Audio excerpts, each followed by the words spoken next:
Crash! The sound shattered the quiet of my Texas morning like a gunshot across my 10-acre ranch. I bolted out of my rocking chair, coffee sloshing over the rim of my mug, and sprinted down the gravel driveway. There it was, my mailbox reduced to a twisted heap of metal and splintered wood, lying in the dirt like roadkill. This wasn't the first time. It was the third mailbox I had lost in a month, and I was madder than a hornet in a mason jar. Out here in the wide-open plains of rural Texas, my ranch was my kingdom rolling fields, a weathered barn, and a cozy farmhouse where I could hear the crickets sing at night.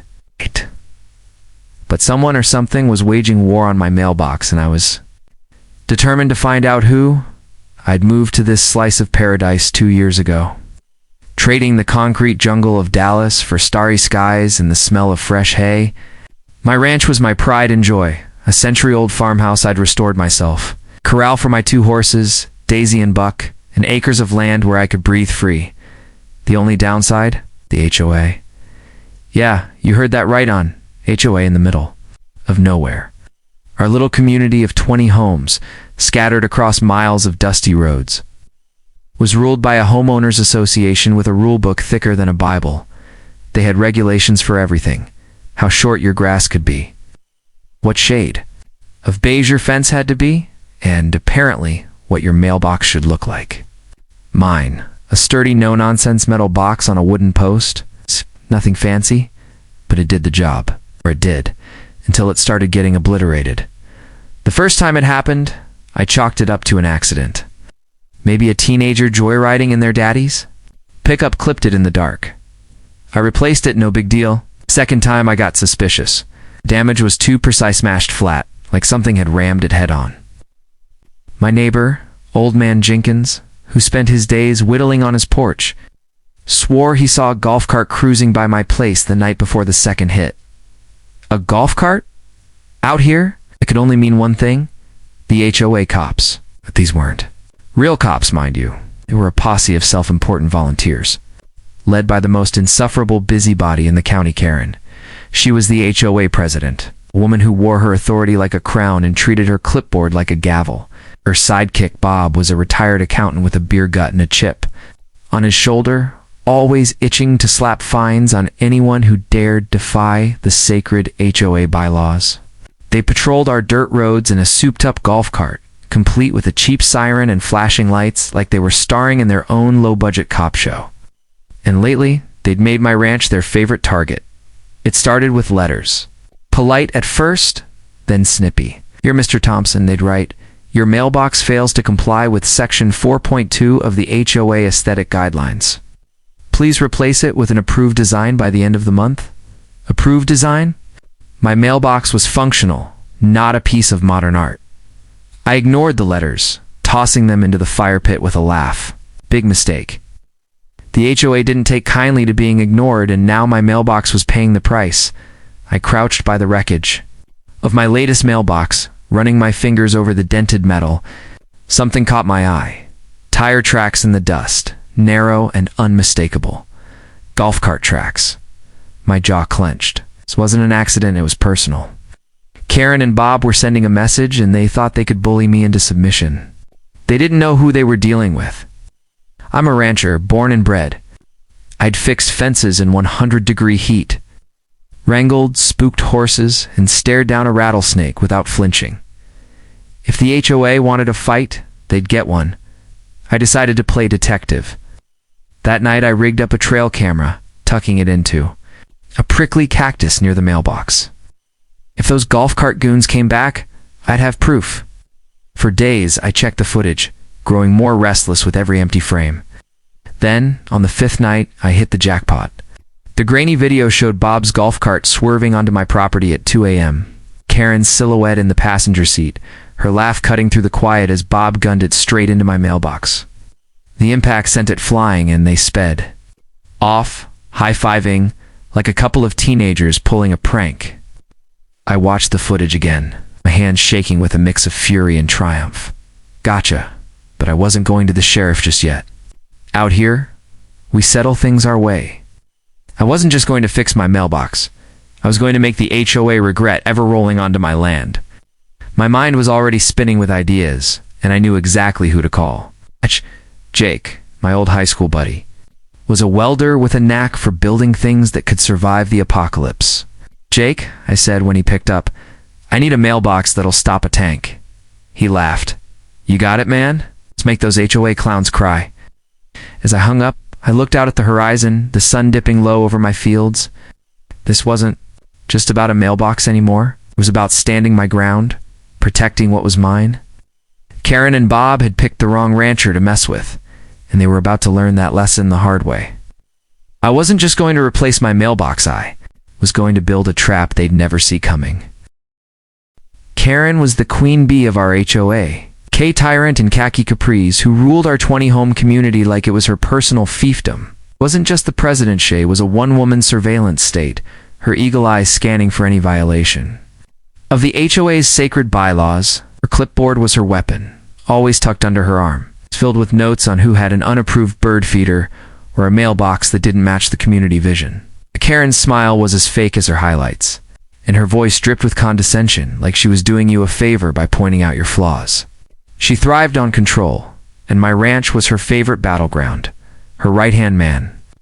Bob was a retired accountant with a permanent scowl and a belly that strained his polo shirt. Bob had no life outside the HOA, no hobbies beyond writing citations, and polishing their golf cart, a ridiculous machine with a siren, flashing lights, and a custom paint job that screamed midlife crisis.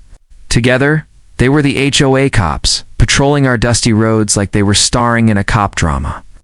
They'd roll by my ranch daily, slowing down to glare at my wildflower patch or my barn's peeling paint. But my mailbox? That was there. Obsession, it started with letters, delivered in crisp envelopes, with the HOA's embossed logo. "Dear Mr. Thompson," the first one read, "your mailbox does not comply with Section 4.2 of the Aesthetic Guidelines. Please replace it with an approved model within 30 days. The approved models were flimsy, overpriced boxes sold by Karen's cousin, conveniently ran the only HOA's sanctioned supplier. I laughed and tossed the letter in my fire pit. The next one was sharper. Failure to comply may result in fines or further action. Further action. I ignored that one too. That's when the mailbox smashing started. I wasn't the only one they targeted. My neighbor Maria got fined for planting sunflowers too garish. Karen sniffed. Old man Jenkins was cited for leaving his rocking chair on his porch, deemed clutter. But I was their white whale. My ranch, with its rustic charm and disregard for their rules, was a personal affront to Karen's vision of a cookie-cutter community. She'd stop by unannounced, snapping photos of my property with her phone, muttering about standards.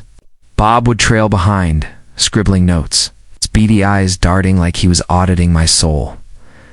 After the second mailbox got crushed, I'd had enough. I marched into the monthly HOA meeting, held in the community center, a stuffy room with folding chairs and a coffee urn that always ran dry. I held up the mangled lid of my mailbox, its edges jagged like a shark's teeth. "Your goons did this," I said, staring straight at Karen. The room went silent, neighbors shifting uncomfortably. Karen leaned back in her chair, her lips curling into that syrupy smile. "Oh dear, maybe it's just wear and tear," she cooed. "You really should upgrade to something compliant." Bob snorted, and a few of Karen's loyalists tittered. I wasn't done. "I've got tire tracks by my driveway," I said. "Golf cart tracks. Sound familiar?" The snickers stopped. Karen's smile faltered just for a second, but she recovered. "Fast. That's a serious accusation, Mr. Thompson. Do you have proof?" I didn't yet, but I knew I was right. The meeting ended with Karen promising to look into it, her tone making it clear she'd do no such thing. As I left, Bob muttered something about troublemakers, loud enough for me to hear. That night I replayed the trail cam footage, watching Karen and Bob's late-night joyride. Their laughter as they smashed my mailbox felt like a punch, too. The gut. They weren't just enforcing rules, they were enjoying this. It was personal. I could have taken the video to the sheriff, but where's the fun in that? Out here, we don't tattle, we get even. I started sketching ideas for my revenge, something that had hit Karen and Bob where it hurt. Their pride. My mailbox wasn't just a target. It was a symbol of everything they hated about me and my independence, my refusal to bow. I called Jake again, filling him in on the HOA's antics. They think they can bully me, I said. Make their golf cart wish it never left the garage. Jake was all in, his voice crackling with excitement. We agreed to meet at his shop, where his welding torches and steel scraps waited like an arsenal. As I hung up, I glanced at the wreckage of my mailbox, still littering my driveway. Karen and Bob thought they'd won this round. They had no idea what was coming. The next morning, I roared down the dirt road to Jake's welding shop, my truck kicking up dust like a storm. My blood was still simmering from watching that trail cam footage, Karen's smug laugh, Bob's deliberate swerve into my mailbox. They thought they could bully me into submission, but they'd picked the wrong rancher. Jake's shop was a fortress of steel and sparks, tucked behind his double wide on the edge of town. The air smelled of burnt metal and motor oil, and the clang of hammers echoed like a battle cry. Jake was already waiting, leaning against a workbench littered with tools, a grin splitting his sunburned face. "So," he said, cracking his knuckles, "what kind of mailbox are we talking about? Fort Knox or Godzilla-proof?" I slapped my sketchbook on the bench, pages dog-eared and smudged with pencil marks. "It's gotta look like my old one," I said. "Same size, same shape, same color. They can't suspect a thing.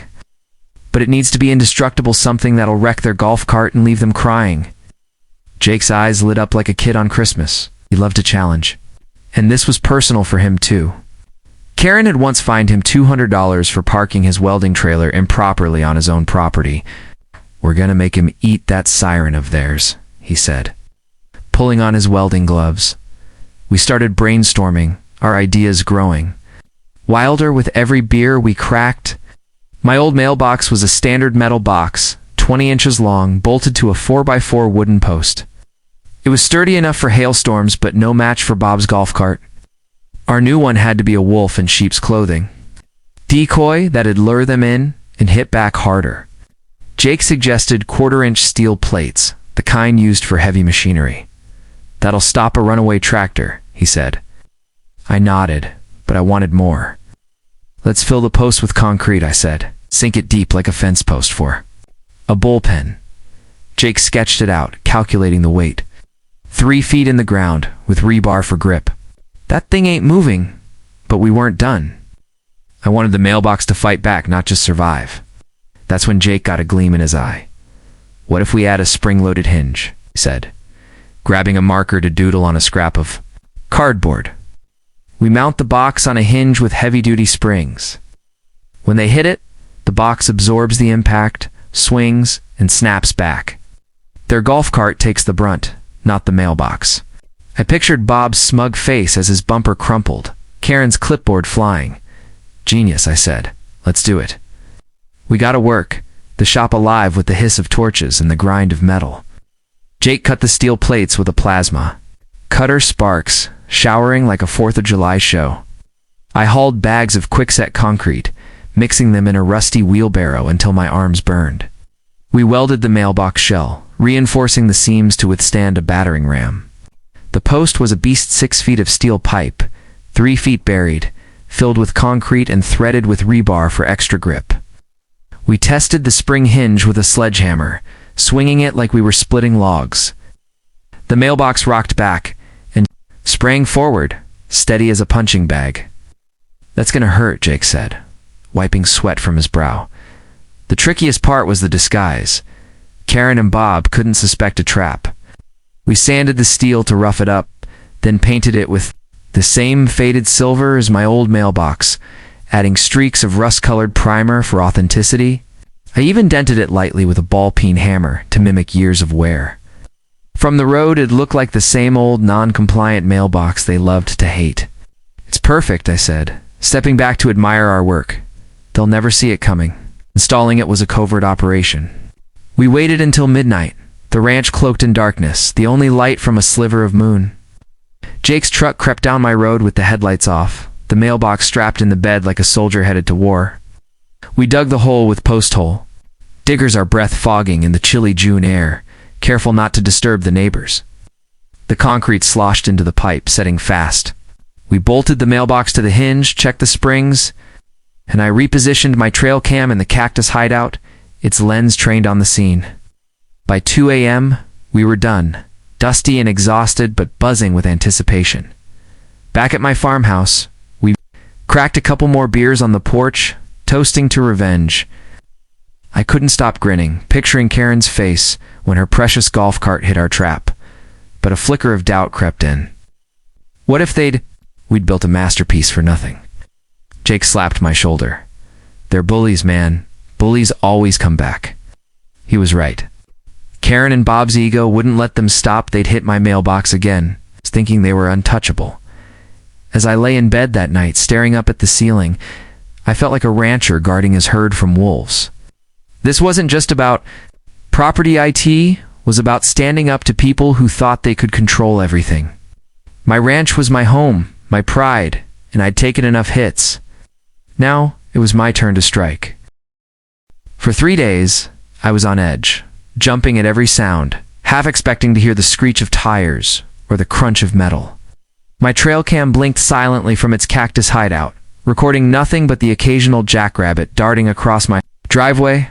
I checked the footage obsessively, sipping coffee on my porch at dawn, the Texas sun painting the fields gold.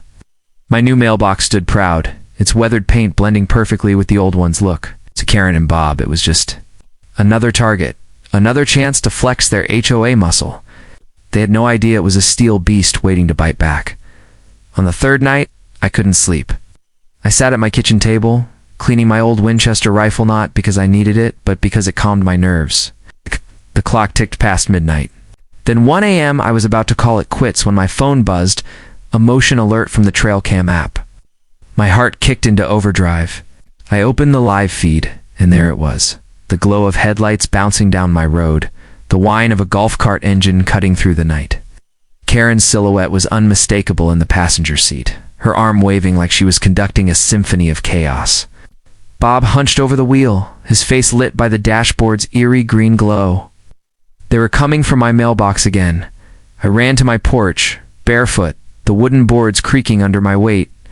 The golf cart slowed as it neared my driveway, its siren off, but its lights flashing like a cheap carnival ride. I held my breath, gripping the porch rail. Bob muttered something to Karen, and she nodded, pointing at the mailbox. Then he gunned it, the cart lurching forward with a squeal of tires. Time seemed to freeze as they barreled toward their doom. Crunch. The impact was glorious, a symphony of metal and misery that echoed across my ranch. The golf cart's front end crumpled like tinfoil, its bumper dangling like a broken jaw. The mailbox rocked on its spring hinge, absorbing the hit and snapping back with a force that sent the cart skidding sideways. Karen's scream pierced the night, high-pitched and frantic, as her clipboard flew out of her hands and landed in the dirt. Bob groaned, slumped over the wheel, his forehead pressed against the cracked windshield. The mailbox? Not a scratch. It stood tall, gleaming under the moon, mocking them with its perfection. I couldn't help it. I laughed a deep, belly-shaking roar that felt like freedom. I grabbed my boots and a flashlight, jogging down the driveway to survey the carnage. The golf cart was a wreck. Its hood popped, steam hissing from the radiator. Karen was still shrieking, scrambling out of the passenger seat, her khaki capris streaked with dust. "You sabotaged us," she yelled, pointing a trembling finger at me. "This is assault. I'm calling the police." Bob moaned, rubbing his neck, his face pale as he tried to make sense of what just happened. "Looks like you hit my mailbox," I said, crossing my arms, my flashlight beam dancing over the wreckage. Again, I kept my voice calm, but inside, I was dancing. Karen's eyes darted to the mailbox, searching for damage, but there was none. Her mouth opened and closed like a fish on a hook. This isn't right," she stammered. "That thing's a hazard," I shrugged. "Maybe you should drive better." I called the sheriff myself, figuring it'd look better if I reported it first. Sheriff Daniels arrived 20 minutes later, his cruiser kicking up gravel as he pulled up. He was a burly man with a handlebar mustache and a no-nonsense attitude. The kind of cop who'd seen every rural drama imaginable. He stepped out, surveyed the scene, and let out a low whistle. Y'all. Ran into a mailbox and lost, he said, scratching his head. That's a new one. Karen launched into a tirade, claiming I'd booby-trapped my property. Bob nodded weakly, still dazed. I stayed quiet, letting them dig their own grave. Then I pulled out my phone and showed Daniels the trail cam footage, not just the crash. But the earlier hits, Karen and Bob's midnight joyrides destroying my mailboxes. The sheriff watched, his mustache twitching as Karen's laugh played through the speakers. When it finished, he turned to her, one eyebrow raised. You want to explain why you're out here playing demolition derby on private property? Karen's face went beet red, her mouth working but no words coming out. Bob mumbled something about enforcing rules, but it sounded pathetic even to him. Daniels shook his head, pulling out his citation book. Vandalism, property damage, and reckless driving, he said, scribbling. You two are lucky he's not pressing charges. He handed them the ticket, then turned to me. Nice mailbox, by the way. Mind telling me where you got it? I grinned. Custom job. The tow truck arrived at sunrise, hauling the golf cart's sad remains away. Karen and Bob slunk off, Karen clutching her retrieved clipboard like a lifeline, Bob limping slightly. My driveway was quiet again, the mailbox standing like a sentinel. I checked the trail cam footage one last time, saving the crash clip to my laptop. This wasn't just a win, it was a masterpiece, and I knew it'd make one hell of a YouTube video. The dust settled on my driveway, but the shockwaves of that glorious crash rippled through our tiny Texas community like a wildfire. By the next morning, my ranch was the talk of the town. Neighbors I hadn't spoken to in months stopped by, some out of curiosity, others to high-five me for taking down the HOA's reign of terror. Old Man Jenkins, my whittling neighbor, shuffled over with a thermos of coffee and a grin. Saw that golf cart limping away, he said, chuckling. You sure showed him, son? Maria, who'd been fined for her sunflowers, brought me a plate of homemade tamales, her eyes sparkling. That mailbox is a hero, she said.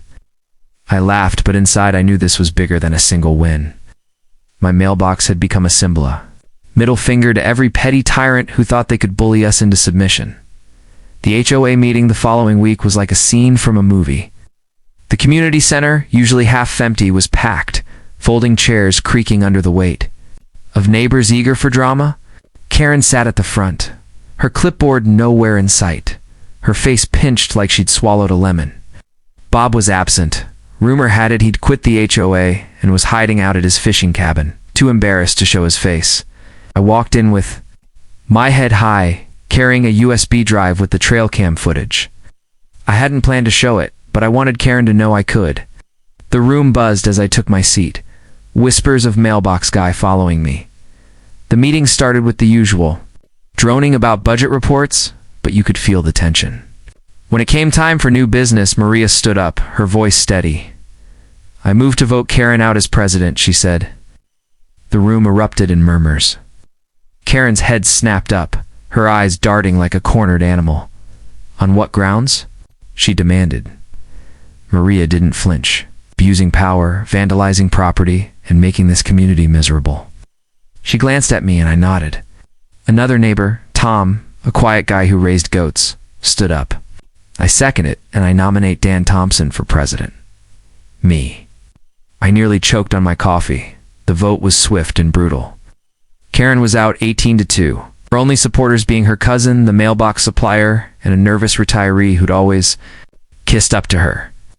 A new president, a chill guy named Carlos who just wanted to grill and let people live, was elected instead. I declined the nomination. I wasn't cut out for meetings and clipboards, but I left that room feeling like I'd won a war. The HOA cops were done, their golf cart in a scrapyard, their sirens silenced. Ow. My ranch was finally mine again, but the real magic happened when I uploaded the trail cam footage to YouTube. I'd been dabbling with a channel for a while, posting videos of ranch life fixing fences, riding Daisy, or cooking brisket on my smoker. They got a few hundred views, mostly from locals. But this was different. I edited the crash clip with some dramatic music, a slow-motion replay of the golf cart's demise, and a cheeky title, HOA Bullies versus the the Unbreakable mailbox. I added a voiceover explaining the backstory in my best drawl, ending with, "Out here, we don't bow to bullies, we build stronger." I hit upload before bed, not expecting much. By morning, my phone was buzzing like a beehive. The video had 50,000 views overnight. By the end of the week, it was at 2 million comments. Flooding in, Mailbox MVP, Karen got karma, build me one.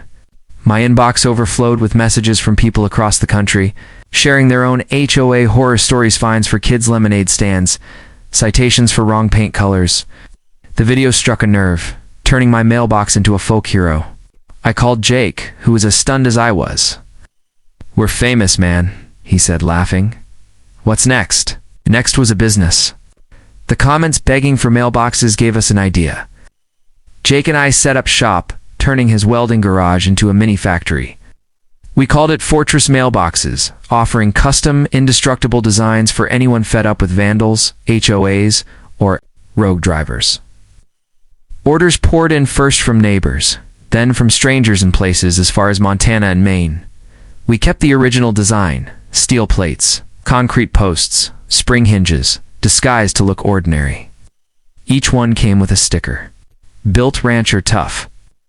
Jake quit his day job at the auto shop, and I cut back on ranch chores to keep up. We weren't getting rich, but we were making a living. And every mailbox we shipped felt like a little piece of our victory.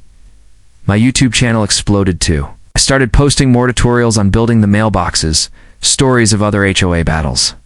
Even a tour of my ranch. Subscribers climbed past 100,000 a day, then 500,000. Brands sent me free tools to review. And locals stopped by to shake my hand, calling me the mailbox guy. Karen moved away a month later. Her house sold to a young couple who planted wildflowers without a peep from the HOA. Bob was spotted once at the gas station, avoiding eye contact. The community felt lighter, like we'd all taken a deep breath. After years of holding it, every morning I'd walk to my mailbox, its steel gleaming under the Texas sun. It wasn't just a mailbox anymore, it was a monument to standing your ground. I'd grab my letters, pat the box like an old friend, and head back to the farmhouse, Daisy and Buck grazing in the distance. The ranch was peaceful again, the way it was meant to be. Out here, we don't let bullies win. We don't just fight back, we build something unbreakable. So what do you think? Want more rancher revenge? Or a fortress mailbox for yourself? Drop a comment, smash that like button, and subscribe for more stories from the ranch.